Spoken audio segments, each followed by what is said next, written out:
منصور دی، سکندر دی، ارشد دی، فضل ربی دی. لګیا دی ورور ځان مشغولوي. زه یې لکه کار کوئ، وایي کار نه شو کولی، بس وایي ځان له بس هسې چل ول کوو.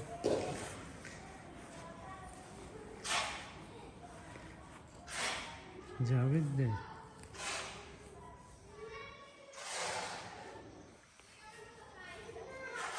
کنارې به دې جوړه کړه.